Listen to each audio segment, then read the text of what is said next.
میں تو جب بھی سورہ یوسف پڑھتا ہوں نا جی تو دل کی دھڑکن تیز ہو جاتی ہے، رکت طاری ہو جاتی ہے۔ یہ ایک ایسی صورت ہے جتنی بار آپ اسے سنیں تو آپ ایک وکھرے جہاں میں داخل ہو جاتے ہیں۔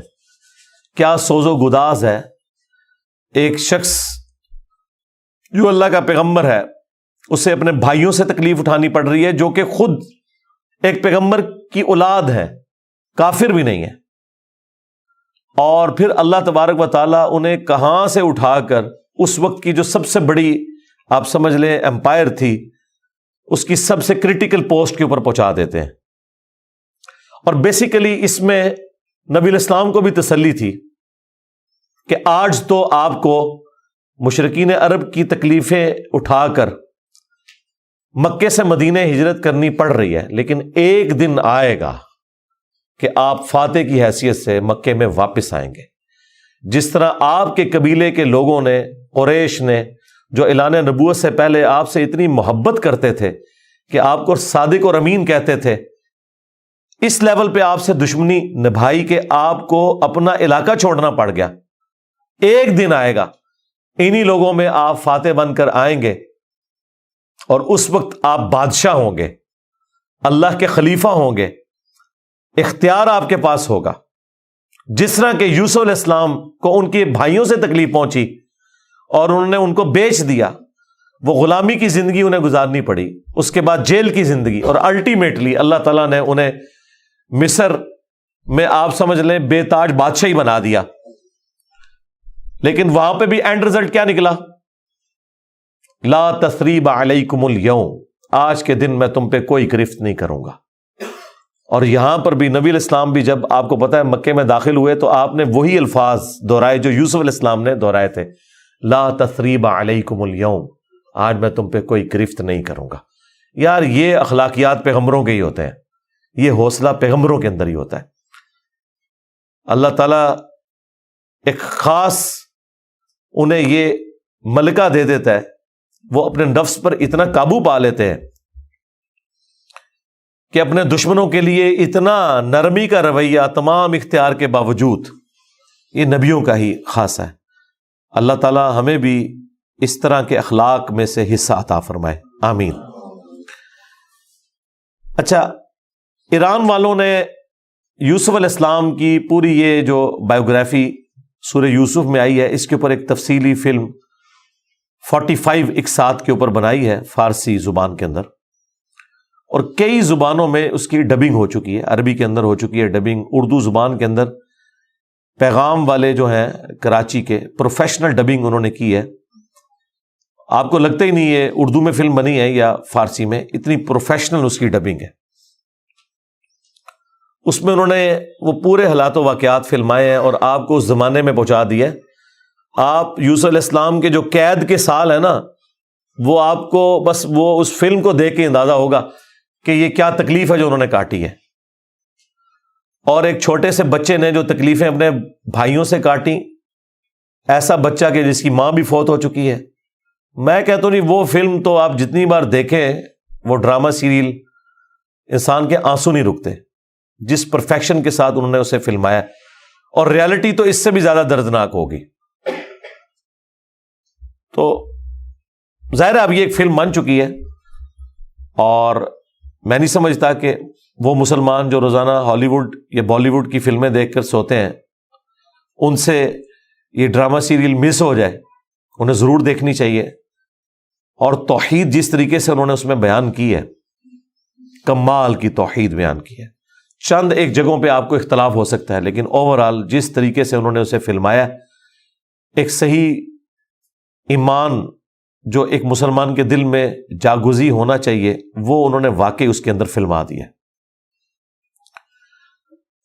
میں شروع میں ایک بلو پرنٹ کے طور پر سورہ یوسف میں جو یوسف علیہ السلام کی بایوگرافی آئی ہے وہ بیان کر دیتا ہوں، مختصر سی، تفصیلی میں نہیں کروں گا تاکہ آپ کا ٹیسٹ خراب نہ ہو۔ پھر آپ جب ان آیات سے گزریں گے تو آپ اس ٹیسٹ کو فیل کریں گے۔ یوسف علیہ السلام چونکہ حضرت یعقوب علیہ السلام کے بیٹے تھے، اور ظاہر ہے کہ ان کی لیگیسی کو آگے کسی نے تو لے کے چلنا تھا۔ یوسف علیہ السلام کہ 11 بھائی تھے، ان میں سے ایک بنیامین تھے، جو ایسے بھائی تھے کہ ماں اور باپ دونوں کامن تھے، اور باقی جو 10 بھائی تھے وہ دوسری والدہ سے تھے ان کے، وہ خالہ بھی لگتی تھی ان کی، یوسف علیہ السلام کی، اور ظاہر ہے کہ ماں بھی تھی کیونکہ ان کے والد نے ان سے نکاح کیا ہوا تھا۔ 10 بیٹے اس ماں سے تھے، 2 یہ تھے، اور آپس میں ان کا ایک حسد والا معاملہ ہو گیا شیطان کی وجہ سے، ظاہر ہے کہ اب باپ کی لیگیسی کو کس نے آگے لے کے چلنا ہے، وہ ظاہر ہے وہ تو باپ نے تو ڈیسائیڈ ہی نہیں کرنا، وہ تو اللہ نے ڈیسائیڈ کرنا ہے۔ اب یوسف علیہ السلام کو اللہ تعالیٰ نے ایک خواب دکھایا، اور خواب انبیاء کے حق میں وحی الہی ہوتا ہے۔ بخاری مسلم میں حدیث ہے کہ خواب نبوت کا 46واں حصہ ہے۔ حضرت ابراہیم علیہ السلام کو بھی خواب میں ہی دکھایا گیا تھا، سورہ صافات میں آتا ہے کہ میں اپنے بیٹے کی قربانی کر رہا ہوں، اسی لیے انہوں نے اسے ایگزیکیوٹ کرنے کی کوشش کی، اور اللہ تعالیٰ نے فدیہ بھیج دیا، لیکن ایگزیکیوٹ اتنی بڑی ایکٹیویٹی کو کرنا کہ بیٹا قربان کرنا، اسی لیے تھا کہ وہ وحی الہی تھا۔ یوسف علیہ السلام کو اللہ تعالیٰ نے چھوٹی عمر کے اندر ہی 10-12 سال کی عمر میں ہی یہ خواب دکھایا کہ 11 ستارے اور سورج اور چاند انہیں سجدہ کر رہے ہیں۔ اس خواب کا ذکر انہوں نے اپنے والد سے کیا۔ ظاہر ہے اس زمانے میں تو والد ہی ڈائریکٹ ٹریننگ کیا کرتے تھے اپنی اولاد کی، اور ایک بڑی فرینکنس ہوتی تھی، اور پھر نبی کی اولاد۔ حضرت یعقوب علیہ السلام کو پتہ چل گیا کہ میری اس نبوت کا وارث اب یہ ہونے والا ہے، یعنی 12 بچوں میں سے اس کے سر کے اوپر یہ تاج نبوت سجنا ہے۔ تو ظاہر ہے باقیوں نے تو حسد کرنا ہے، حسد تو آ ہی جاتا ہے، آدم علیہ السلام کے بیٹوں میں آیا تھا، تو یہ اولاد آدم والا ہی معاملہ ہے۔ بہرحال وہ حسد آیا۔ حضرت یعقوب علیہ السلام نے یوسف علیہ السلام سے کہا تھا کہ اس خواب کا ذکر تم نے اپنے بھائیوں سے نہیں کرنا، ورنہ وہ تمہارے خلاف کوئی نہ کوئی چال چلیں گے۔ لیکن بہرحال یہ خواب والی بات کسی طریقے سے لیک ہو گئی، یوسف علیہ السلام نے تو نہیں کی، لیکن شاید آپ کی بیوی نے سنی اور انہوں نے باقی بیٹوں تک بات پہنچا دی۔ بہرحال کچھ ہوا ایسا معاملہ، اور ان کو اس اعتبار سے بھی اشارے مل گئے کہ یوسف علیہ السلام کے ساتھ زیادہ برتاؤ ایکسٹرا آرڈنری کرتے تھے یعقوب علیہ السلام، کیونکہ انہیں پتا تھا کہ یہ اللہ کے پیغمبر ہیں، اور انہوں نے اس توحید کی دعوت کو میرے بعد آگے لے کر چلنا ہے۔ حضرت یعقوب علیہ السلام کے جو باقی بیٹے تھے 10، 11واں تو خیر وہ چھوٹا تھا، وہ ان کا چھوٹا بھائی تھا، اس کے ساتھ تو مسئلہ کوئی نہیں تھا۔ وہ 10 بیٹوں نے اپنے باپ سے کہا کہ ہم دیکھتے ہیں کہ آپ بڑے پوزیسو ہیں یوسف کے معاملے میں، اسے آپ ہمارے ساتھ بھیجیں، یہ بھی ہمارے ساتھ کھیلا کودا کرے، جب ہم اپنے جانوروں کو چرانے کے لیے لے جاتے ہیں تو اس کو بھی ساتھ لے جائیں گے، تھوڑی اس کی بھی آؤٹنگ ہو جائے گی۔ تو حضرت یعقوب علیہ السلام کو یہ بات کلک کر گئی کہ یہ کچھ کرنا چاہتے ہیں، ان کو تو اندازہ ہی نہیں تھا کہ اتنی بڑی آزمائش ان کا انتظار کر رہی ہے۔ یار 40 سال کی جدائی آپ امیجن کریں، اور قرآن میں آیا کہ وہ نابینا ہو گئے تھے رو رو کے، اس تکلیف سے وہ گزرے۔ تو انہوں نے کہا کہ مجھے خطرہ ہے کہ تم یوسف کو صحیح طریقے سے دیکھ بھال اس کی نہیں کرو گے، کیئر لیس ہو جاؤ گے، چھوٹا بچہ ہے، کوئی بھیڑیا اس پہ حملہ آور نہ ہو جائے۔ انہوں نے کہا ہمارے ہوتے ہوئے 10 بھائی جس کے ہوں تو پھر تو ہم پھر نام کے ہی جوان ہوئے۔ بہرحال وہ تقدیر میں لکھا تھا، ایسا تو ہونا تھا۔ یوسف علیہ السلام نے وہاں پہنچنا ہی تھا جہاں اللہ تعالیٰ نے انہیں اتنا بڑا منصب عطا کرنا تھا۔ وہی ہوا، تنگ آ کے یعقوب علیہ السلام نے اجازت دے دی، وہ لے گئے یوسف علیہ السلام کو، اور پلان یہ بنایا کہ اسے قتل کریں گے۔ لیکن ایک بھائی تھا جو آڑے آ گیا، اس نے کہا قتل نہ کرو، ہے تو ہمارا بھائی، ہم اسے کسی کنویں میں ڈال دیتے ہیں۔ اور ان زمانوں میں جو قافلے گزرا کرتے تھے وہ کنویں پہ پانی کے لیے رکتے تھے، تو ہو سکتا ہے کہ کوئی نکالے تو یہ اس کے ساتھ ہی چلا جائے، جان چھوٹ جائے، قتل نہ کرو۔ اور اس میں وہ یہ بھی کہتے ہیں کہ ہم اس وقت تو یہ ایکٹیویٹی کرتے ہیں، پھر بعد میں اللہ سے توبہ مانگ لیں گے، اللہ تعالیٰ بڑا بخشنے والا مہربان ہے، جو کچھ بھی ہے تیرے محبوب کی امت سے ہے۔ یہ بھی قرآن میں نقل ہوا ہے، وہی سیم مینٹالٹی آگے چل رہی ہے، بعد میں نیک بن جائیں گے۔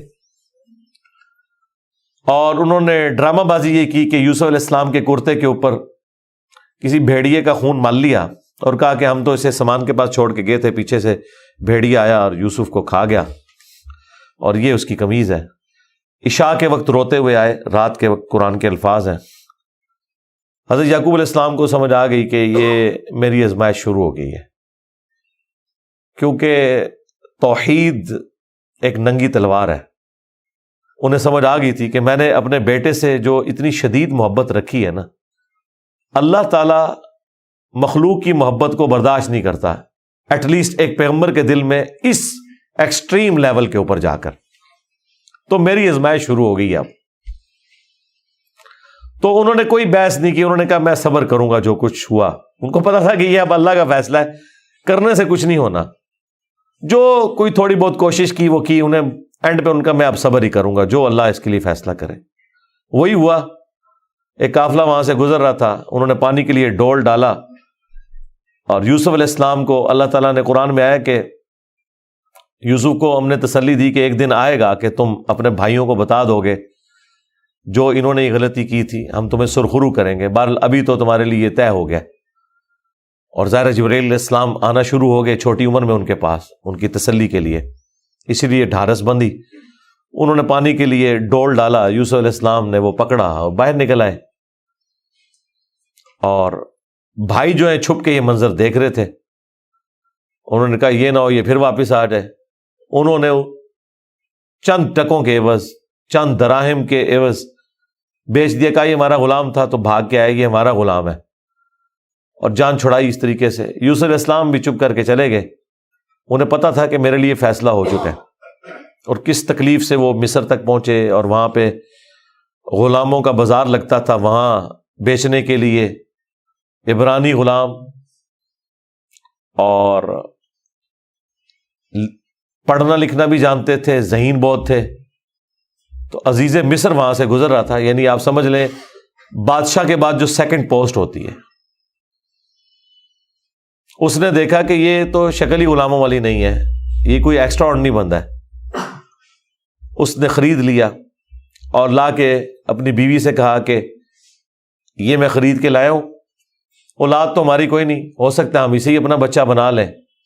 اور یوں یوسف علیہ السلام کہاں دور دراز کے شام کے علاقے جو سویلائزڈ بھی نہیں تھا، بھیڑ بکریاں چرانے والے بدو لوگوں میں سے اٹھ کے اس وقت کی سب سے سویلائزڈ حکومت مصر کی، فرعونوں کی حکومت، آج تک آپ یہ اہرام مصر گیزا کے جو ہے پیرامڈز یہ دیکھ رہے ہیں، یہ ان لوگوں نے تعمیر کیے ہوئے ہیں۔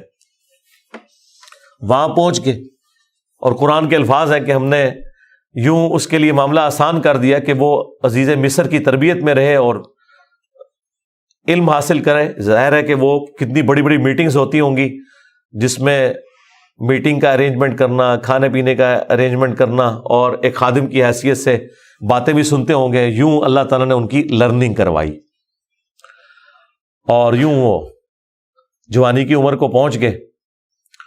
اب عزیز مصر کی جو بیوی تھی، ظاہر ہے کہ وہ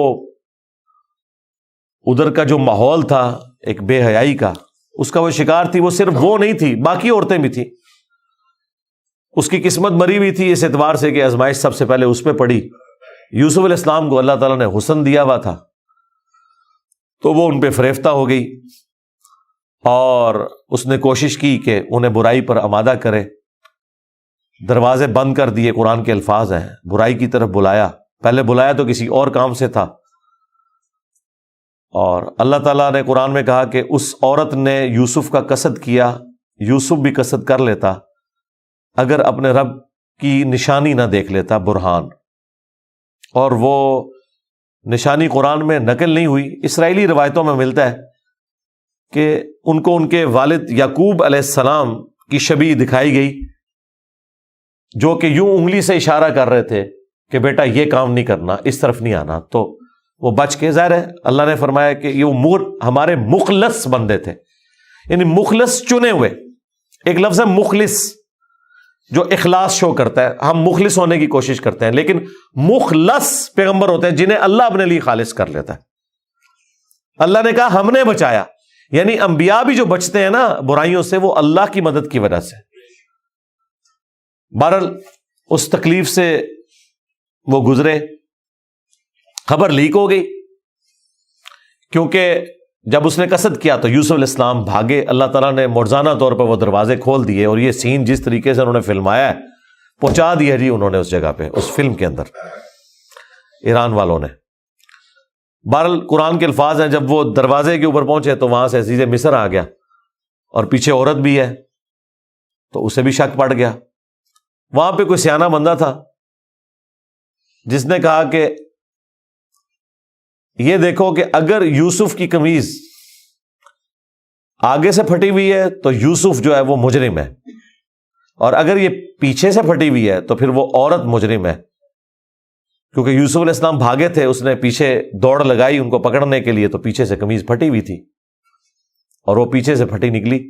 ایران والوں نے فلم میں یہ فلمایا کہ وہ ایک شیرخوار بچہ بول اٹھا، لیکن یہ دور کی بات ہے، اگر یہ واقعہ ہوا ہوتا تو سارے کے سارے یوسف علیہ السلام کو اسی وقت نہ مان لیتے کہ یہ تو کوئی عام انسان نہیں ہے۔ مجھے لگتا ہے کوئی سمجھدار آدمی تھا جس نے یہ مشورہ دیا، اور یہ لاجیکل بھی تھا۔ تو عزیز مصر کو پتہ چل گیا کہ اس عورت کی چال ہے، پھر بھی وہ باز نہیں آئی۔ جب اس کی خبر لیک ہوئی تو اس نے کہا میری تو دم کٹ گئی ہے، میں اب ساری عورتوں کی دم کٹواؤں گی۔ اس نے وہ جتنی بڑے اشرافیہ وہاں مصر کا تھا ان ساری عورتوں کو دعوت پہ بلایا، اور سب کے ہاتھ میں ایک ایک چھری دے دی، قرآن کے الفاظ ہیں، اور ایک ایک سیب دیا، اور یوسف علیہ السلام کو کہا کہ ان عورتوں کے سامنے آؤ۔ تو قرآن کے الفاظ ہیں کہ جب یوسف علیہ السلام ان کے سامنے آئے تو عورتوں نے بے خیالی میں وہ کاٹتے ہوئے سیب کو اپنی انگلیاں بھی کاٹ لی۔ کاٹنے سے مراد یہ نہیں کہ وہ کٹ کے علیحدہ ہوگی، مراد یہ کہ اس پہ تھوڑا بہت زخم آیا، یہ اتنا نہیں ہے کہ وہ انگلیاں ٹوٹ ٹوٹ کے کوئی علیحدہ ہو گئی تھی، یا کوئی ساری عورتوں نے یہ سب کچھ کر لیا۔ ڈاکٹر سرار صاحب نے اس کی اچھی توجیہ بیان کی ہے کہ ہو سکتا ہے کہ کسی عورت کی انگلی زخمی ہو، اور یوسف علیہ السلام جو کہ غلام تھے وہ اس کی طرف متوجہ ہوں کہ میں اس کو پٹی کر دوں یا اس کے لیے کچھ ارینجمنٹ کروں، تو باقی عورتوں نے یوسف علیہ السلام کو اپنی طرف اٹریکٹ کرنے کے لیے جان بوجھ کے خود ہی اپنی انگلی کاٹی ہو کہ تاکہ وہ متوجہ ہوں۔ کوئی بہرحال اس طرح کا سلسلہ ہوا ایک ایکسٹرا آرڈنری، اور جب یہ حالت ہوئی تو اس نے پھر کہا کہ ہاں یہ تھا جس کے لیے تم مجھے بات کر رہی تھی، تم لوگ بھی تو اس میں گرفتار ہو گئے۔ اور پھر اس کی ڈٹائی ہے، اس نے کہا کہ میں اسے برائی کی طرف بلا رہی ہوں، اگر اس نے یہ میری بات نہ مانی تو میں اسے جیل میں ڈلوا دوں گی۔ تو یوسف علیہ السلام نے دعا کی کہ یا اللہ مجھے جیل قبول ہے اس برائی کے عوض، کہ میں تیرا مجرم بنوں۔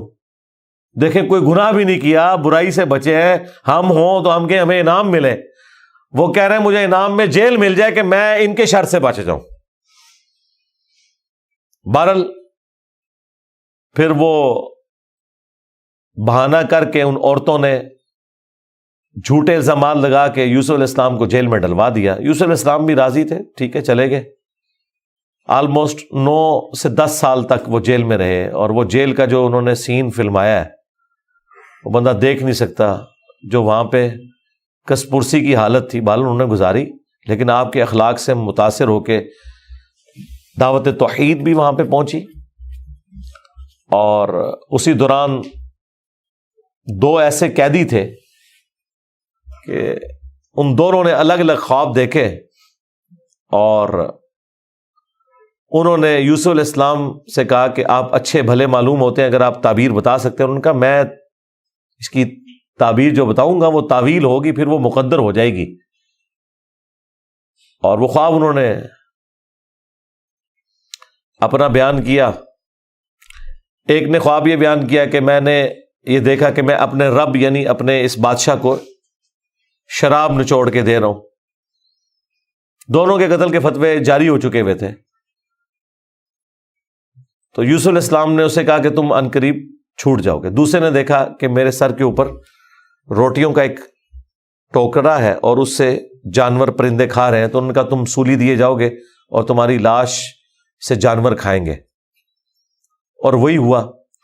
اور قرآن کے الفاظ ہیں کہ جسے نجات ملنے والی تھی اسے یوسف علیہ السلام نے کہا کہ جب تم چھوٹ جاؤ تو اپنے بادشاہ سے میرا ذکر کرنا کہ میرے ساتھ یہ زیادتی ہوئی ہے. لیکن قرآن کے الفاظ ہیں کہ شیطان نے وہ ذکر بھلا دیا. ظاہر ہے اللہ نے تو کوئی اور ہی فیصلہ کیا ہوا تھا. اور یوں آلموسٹ 9 سے 10 سال ان کے جیل میں کٹ گئے, یہاں تک کہ اس بادشاہ کا جو بیٹا ہے وہ تخت نشین ہوا اور اس نے خواب دیکھا. ظاہر بادشاہ کو اللہ تعالیٰ اس طرح کے خواب دکھایا کرتا تھا. مخلوقات کو دیکھنے کی ذمہ داری اللہ تعالیٰ نے بادشاہوں کے اوپر ہی رکھی ہوئی ہے جو ان کے انڈر رعایا ہے. کہ 7 دبلی پتلی گائے جو ہیں وہ نیل سے نکل کے 7 موٹی گایوں کو کھا رہی ہیں, اور 7 خشک بالیاں ہیں اور 7 جو ہیں وہ ہری بالیاں ہیں. اب یہ بڑا ایک ایکسٹراڈنری خواب تھا. اس نے اپنے وہ سارے تعبیر بتانے والے بلائے, سب کے سب عاجز آ گئے. تو وہ جو چھوٹ چکا تھا ایک قیدی, وہ بادشاہ کا بڑا قریبی تھا جو اسے شراب بنا کے دیتا تھا, اسے یاد آیا کہ ہاں ایک شخص قید میں ہے. اور یاد کب آیا دیکھیں 9-10 سال کے بعد. اس نے کہا میں ایک ایسے شخص کو جانتا ہوں کہ جو آپ کو اس کی تعبیر بتائے گا. تو وہ بادشاہ نے کہا ٹھیک ہے اسے لے آؤ یہاں پہ. یوسف علیہ السلام نے تعبیر بتا دی جو باقی معبر نہیں بتا سکے. بادشاہ کو بھی لگا یہ تعبیر اسی طریقے سے ہے کہ 7 خوشحالی کے سال آئیں گے اور اس کے بعد 7 سال آئیں گے 7 ایئرز قحط سالی کے, جس میں آپ یہ والا غلہ جو سٹور کیا ہوگا وہ استعمال کریں گے, اور پھر اس کے بعد بارش ہوگی. 7 سال تک بارش نہیں ہوگی. اور ان 7 سالوں کے لیے آپ نے اپنی وہ والی گندم سنبھال کے رکھنی ہے جو ان خوشحالی کے 7 سالوں میں خوب پیداوار ہوگی. تو بادشاہ نے کہا انہیں بلا کے لاؤ. انہوں نے کہا نہیں پہلے میرا وہ مسئلہ حل کریں جو میرے اوپر الزامات لگا کے ان عورتوں نے اندر کیا. پھر بہرحال وہ معاملہ بھی سیٹل ہوا. عورتوں نے مان لیا کہ یوسف علیہ السلام کی کوئی غلطی نہیں تھی. پھر یوسف علیہ السلام عزت کے ساتھ لائے گئے بادشاہ کے پاس, اور انہوں نے خود کہا کہ مجھے وزیر خوراک بنا دے, میں امین بھی ہوں اور ان معاملات کو ہینڈل بھی کر سکتا ہوں. پھر انہوں نے جس طریقے سے ان معاملات کو ہینڈل کیا اور کہا کہ آپ نے گندم کے دانوں کو بالیوں سے باہر نہیں نکالنا. یہ سٹوریج کا طریقہ بھی یوسف علیہ السلام کو اللہ تعالیٰ نے سکھایا. یوں گندم خراب نہیں ہوتی, سال ہر سال آپ استعمال کر سکتے ہیں. آج بھی گندم اسی طریقے سے سٹور ہوتی ہے. اب وہ قحط سالی صرف مصر تک نہیں تھی, شام تک بھی پھیل چکی تھی. اور وہی بھائی بالآخر گندم کی تلاش میں مصر آئے. انہیں تو پتہ ہی نہیں تھا کہ ان کا بھائی یہاں کا بے تاج بادشاہ بن چکا ہے.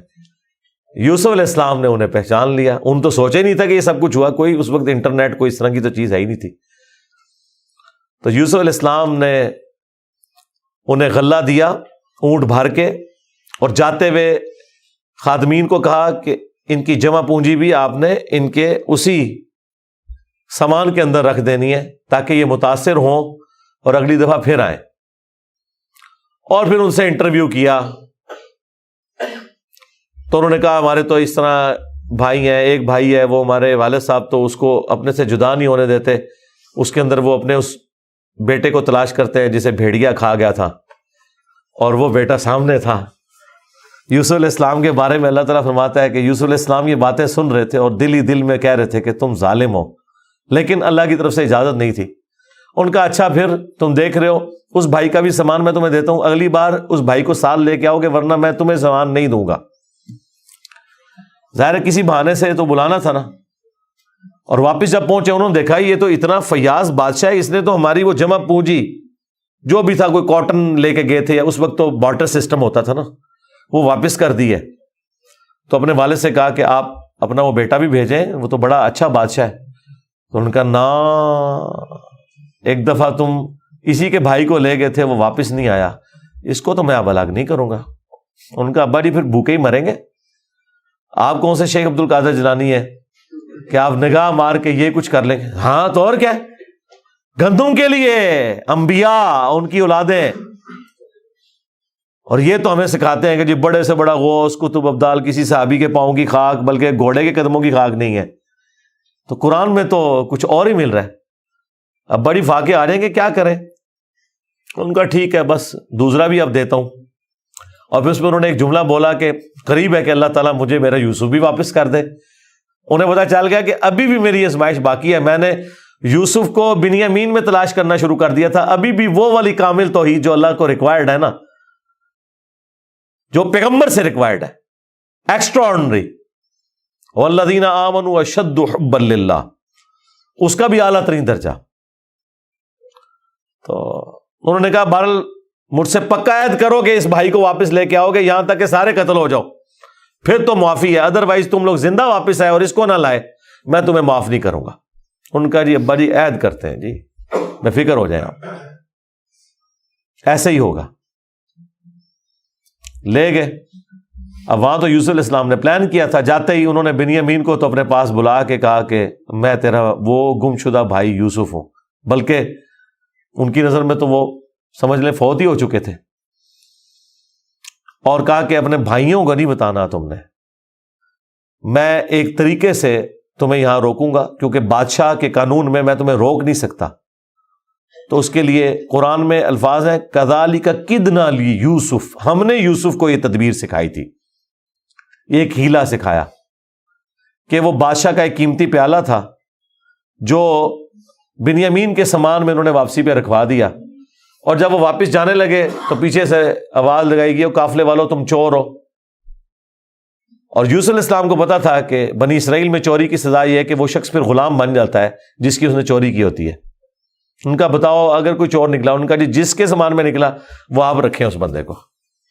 تو انہوں نے مختلف جگہ سے شروع کیا, بنیامین سے سٹارٹ نہیں کیا ورنہ تو پلان ڈسکلوز ہو جاتا. الٹیمیٹلی بنیامین کے سامان میں سے نکلا. تو انہوں نے کہا ہاں اس کا بھائی بھی اسی طرح چور تھا, اندازہ کریں ہر جگہ وہ ٹھونگ مارتے سن نال نال.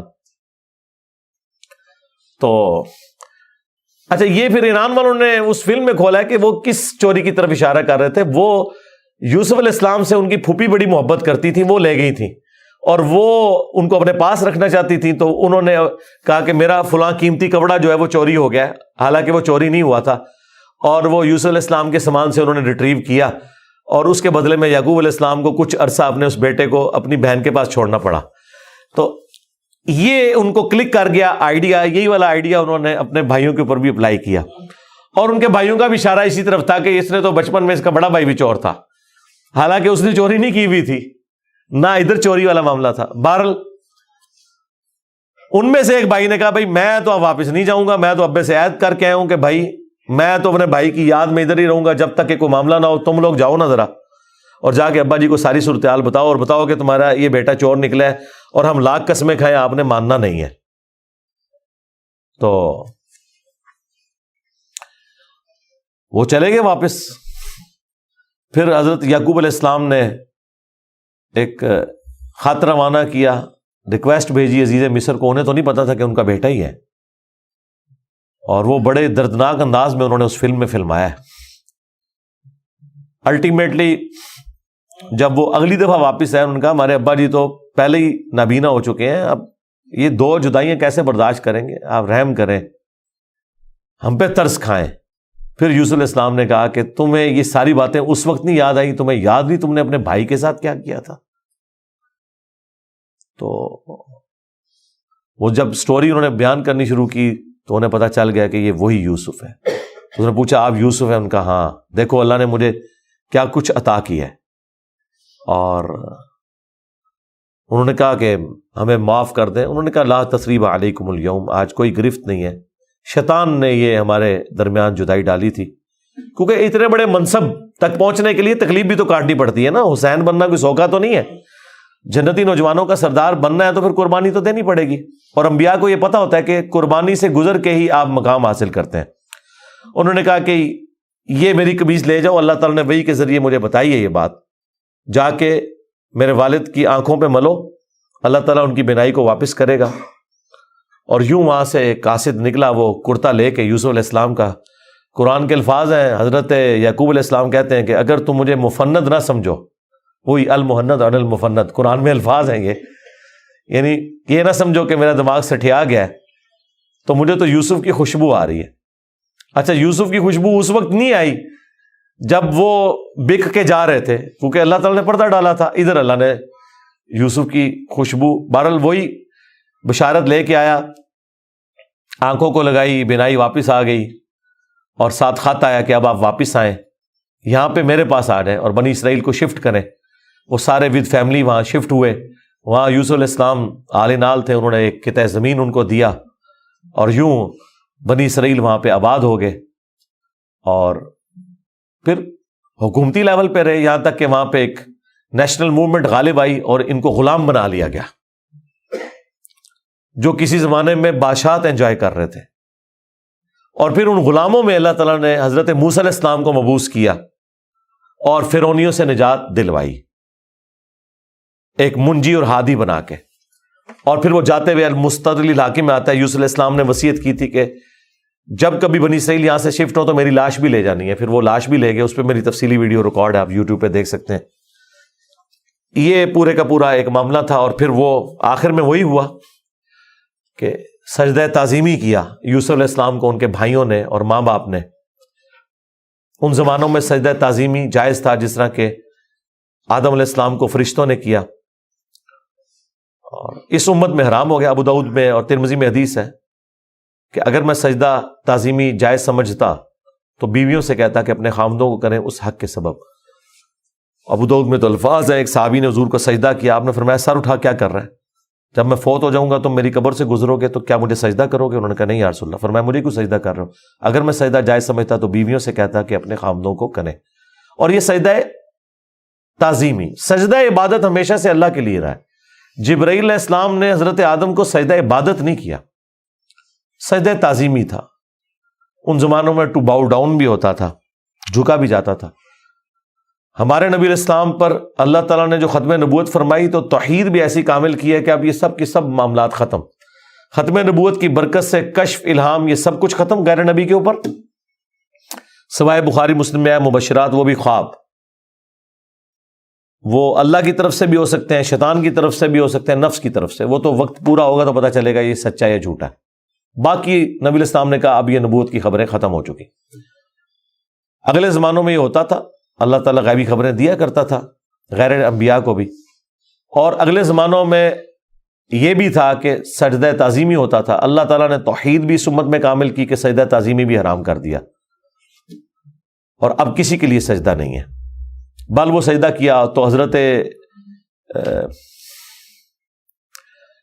یوسف علیہ السلام نے کہا ابا جان یہ دیکھ لیں، یہ تعبیر ہے میرے اس خواب کی جو میں نے وہ بچپن میں دیکھا تھا۔